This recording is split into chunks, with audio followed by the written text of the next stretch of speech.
Everybody has way more health now, and that doesn't only change a lot of breakpoints and one-shots in the game, but also the value of a lot of ultimates. Let's go over the ultimate ability tier list for Season 9. Make sure to use the link in the description below for a Game Leap membership. With all the courses and guides, you can master your favorite heroes and roles with content from a wide variety of experts and coaches. Make sure to check it out and enjoy the video. At F tier, it's Cassidy's Deadeye. Even though it's one of the few ultimates that received buffs, giving it an increased damage charge rate, it still doesn't do enough. Most heroes have a way to either escape, block, or interrupt Deadeye before it ramps up fast enough to kill. It's also really easy to escape from because Cass becomes so slow. There are ways to make it better, but it requires a lot of setup. A good ultimate gets a lot done on its own, while Deadeye needs to both force enemy abilities like Sleep Dart and Kinetic Grasp, and be supported by friendly abilities like Lucio's Amp and Symmetra's Teleporter. Next up is Minefield, but it's also pretty easy to deal with. Any hero with mobility slips out, and it doesn't really do anything to tanks. The spread of the mines also makes it less likely that one mine explosion will boop you into another. 130 damage now leaves most heroes at a little under half health instead of at 70 HP holding onto life. And of course, there are plenty of AoE abilities that quickly clear a lot of mines, like Doomfist Seismic Slam or even Ana's Biotic Nade that both heals herself and breaks mines under her at the same time.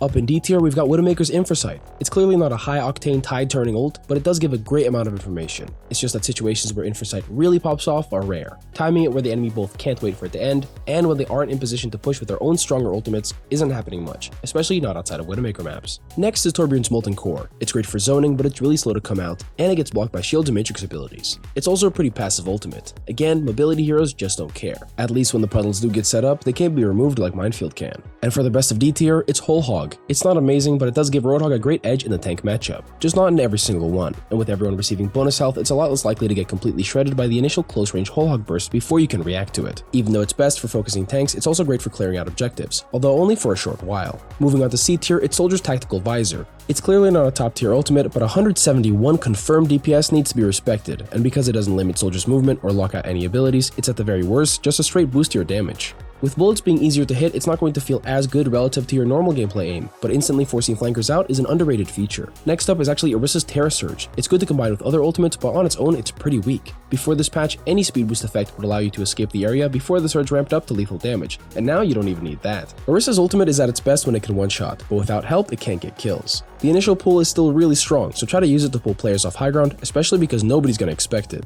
Reaper's Death Blossom is next, and it can be stunned, booped, and blocked, but the instant area damage makes it worth playing for. Flanking as Reaper is the most obvious play, but also pretty valuable, and your Blossom fits perfectly into that sneak attack. It doesn't get any benefits from the projectile buffs, but your shotguns will do more damage at longer distances, allowing you to still chain them into your ultimate for decent burst damage. Next is Junkrat's Riptire, which would be a lot lower on the list if not for the obscene damage it does. Even in the new patch, the lethal blast radius for 250 health targets is still pretty generous, and setting it up from close range or from a flank will almost always net you a clutch pick. But clearly it's a lot weaker than before. Projectile buffs make it harder for Tyre to survive, and it's not like the Tyre got a health buff like all the heroes did. It's in C tier for a reason. Despite being a decent threat, it's literally worse than before. Moving on to Bob, who despite getting a damage buff to keep up with the patch, is still really easy to kill. There are so many tanks that can continuously headshot at long range, and against a static headshot target, even heroes with higher spread will deal more crits thanks to the bullet size buffs. But even if Bob barely sticks around after ending his charge, he's still perfect for setting up Ashe, and there are tons of high value plays you can make like interrupting rotations, forcing objectives, or uppercutting someone with a charge impact to line up a pick. Next up is Bastion's Artillery Strike, and though it's one of the least consistent ultimates, it's also one of the scariest. Despite taking Bastion out of the fight for the duration, it puts a lot of pressure on the enemy team for a long time. Again, being so easily blocked makes it very inconsistent, but the damage it deals means that you still have a good chance of forcing a lot of abilities and breaking shields. There's been a lot of ults in C tier that sometimes zone and sometimes deal damage, but Hanzo's Dragon Strike is the most consistent. With your Sonic Arrow, you can even set up surprise kills. Even if you miss out on the pick, the dragon crosses the whole map, letting you clear out massive areas. You can still flub the ultimate and get nothing, but it's way more reliable than other options, even if the health buffs gives everyone more time to react to a Dragon Strike they weren't ready for. Now for D.Va's Self-Destruct. It doesn't need to be crazy good, and as a second life, it's really already as good as it needs to be. But compared to other decent tanks, it's pretty noticeable how passive her ultimate is. You can nerd out and set up D.Va Bomb lineups to land exactly where you want them to go, but any shield or mobility to break line of sight with make it pretty impossible to get kills. And it's only dangerous for 3 seconds. It's not even zoning the enemy for very long. Now for the first and worst support ult on the list, Valkyrie. But even the worst support ultimate is still good for Mercy. And it's actually gotten better. Her Valkyrie gives her constant support passive regen for the duration, which was 15 per second before the patch, and now 20. But because she's basically unkillable anyway outside of the enemy hitscan ults, it's not going to matter that much. The bigger problem is that even if the enemy team fights yours during your Valk, all you can really do is keep everyone alive instead of helping to actively win the fight. Right after the first support ultimate comes the second, but Illari's Captive Sun is a totally different kind of ultimate. The Sunstruck effect is really strong and works both to punish large groups of players and to force the enemy team to play scared. It's just too easy to block. In games with no shield or matrix or cleanse on the enemy team, you'll easily get a lot of value, but because the actual explosion now deals less than half of most heroes' health, it loses a lot of the impact that it used to have. Moving on to Earth Shatter, still blockable and it also charges very slow. Farming Rhine Shatter in Overwatch 2 is still super difficult against most comps, but it's fast and has both team wiping potential and tank gapping potential. Even the most unfavorable matchups can be turned with a good Shatter, but it's just a stun after all. It's hard to consistently pull off against better teams with better heroes. Graviton Surge is right up next, and it's slightly better. It's easier to engage with, and you don't even have to force out defensive abilities. A big enough grab is really hard to recover from, even if it doesn't get a single pick. Most of the time though, you'll be playing into tanks that gatekeep you from getting more impactful grabs, or teams that counter ult and surge into you to punish. Grav has always been strong, but just like a lot of Overwatch 1 heroes and abilities, there's just more and more options to counter it as time goes on, and it's not getting any easier. We're so close to the top of C tier, and next up is Lifeweaver's Tree of Life. It's not the most flexible ultimate, but defensively it is amazing. Burst healing and overhealth make it uniquely strong at holding an area, and for longer than any other support ults too. But because it's literally a stationary tree, it's really easy to escape. Outside of overtime, it's easy to fall back, regroup, and even destroy the tree from range if you've got the position for it. The final ult in C tier is Meteor Strike, a great tempo ultimate to bolster your Doomfist dive, but without follow-up from your team both before and after your ultimate, it can really fall flat. Even with bonus health, abilities, and a damaging slow on landing, it's difficult to confirm kills if you didn't get somebody super low health before activating your ult. And of course, the Meteor Strike damage can be blocked by shields as well as easily escaped by any movement cooldown. It may not be able to force an advantage like other stronger tank ultimates, but both the escape and one-shot threat make up for Doom's shortcomings and is neutral. Now for B tier, where we start to see a lot more instant win ultimates, but Dragon Blade is just a solid threat, definitely not an insta win. This patch made it a lot better, and with 250 health, you can push even harder with it, and it's even better with team support.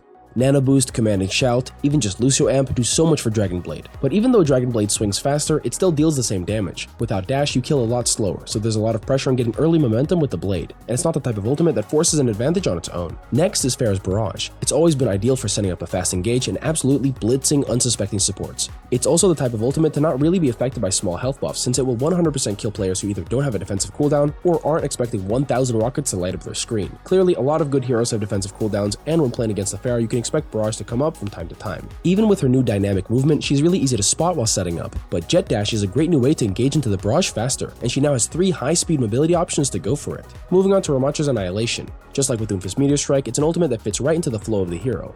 Every ultimate, you don't just have a new way to hard push, but you also get a second Nemesis form, extended range, and a faster kill combo. But even with all that, it's really easy to counter. Boops, stuns, shields, and simply just people shooting at you all troll an Annihilation push. He still has all the weaknesses of Nemesis form that you have to play around. Next up is Junker Queen's Rampage, which deals extra bleed damage this patch, so it still takes your targets down to half health and heals you extra. Now if you hit only 1 or 2 targets, you won't be as dead as you were before, and if you hit even more, you're going to become pretty much invincible. But obviously there's a ton of ways to cancel the Rampage, deny it, or just simply cleanse the effect. It's a very hit and miss ultimate, but when you do hit it, you can demolish the enemy team. Now for Maze Blizzard, also counterable by cleanse, but because of the wide area of the freeze, it's not a guaranteed counter like it is against Rampage. It's also most effective against heroes with low mobility, but with Ice Wall you can always either get closer to supports that are less likely to dash away, or you can play the objective covering it entirely when you get contested. Halfway through B tier, we got Coalescence, pretty high up for one of the least explosive ultimates. 70 damage per second at 30 meters range is pretty good even against the new health pools, but the healing is where it pops off. 140 per second is really good, and you can hit multiple targets with both the healing and damage. Where Valkyrie is a passive ult that just heals and damage boosts, Coalescence is way more interactive and aggressive, while still being perfectly good at saving low health heroes, and you can quickly push back in after the quick recovery. There are no glaring weaknesses, but just dealing damage at range isn't enough to really threaten anyone. You've got to be healing your team and pushing them up forward too. Next, we finally got Echo's Duplicate,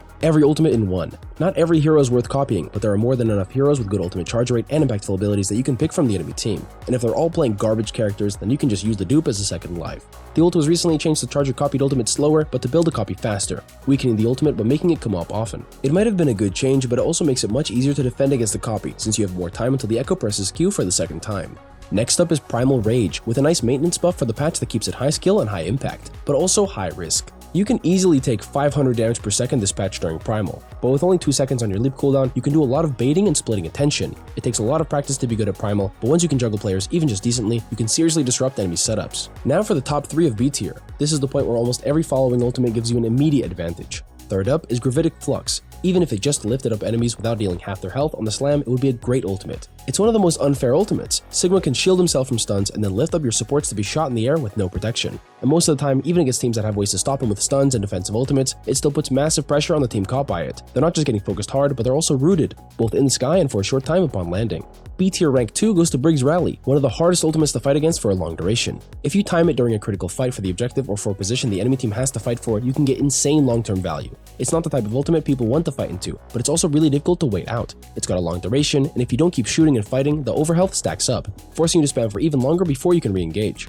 It's a solid ultimate because even if you don't catch someone with your stun and overwhelm them, you still set up a long-term advantage for your team. It's not the most high-octane ultimate, but it gets the job done. And for the final ult in B tier, it's Tracer's Pulse Bomb, just a perfect B+ ultimate. It would be a bit higher, but there are so many ways to reduce or negate the damage. Cassidy is basically unkillable to it now, for example. It's a fast-charging skill shot that either instantly kills or forces defensive cooldowns, and although there are a lot of defensive cooldowns in the game, you don't have to engage with it. You can force the abilities yourself by just playing a normal Tracer flank. Pulse Bomb doesn't move mountains like some of the insane ultimates in A tier and above, but it's still a reliable tool to keep snowballing as Tracer. Starting off A tier is the final tank ultimate on the list, Mauga's Cage Fight. There are loads of ways to counter it, and it's even recently been nerfed, but a massive area root that takes 1500 HP to break is insanely hard to play around.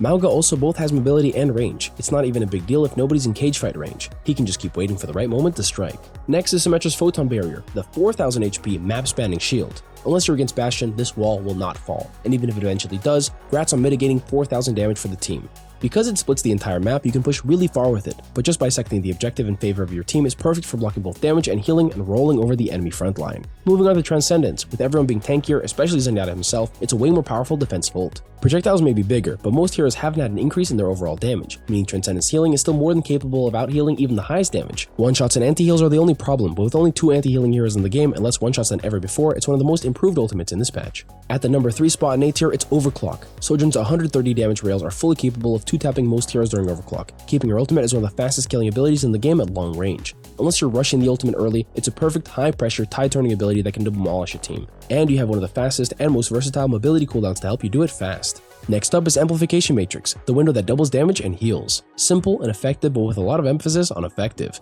Including Baptiste himself, there are tons of long-range burst damage heroes in the game that go from high damage to disintegrating damage when doubled. And it also works perfectly as a tempo support ultimate to help your team push forward, starting your fight with double damage and then doubled heals for your team as they walk up.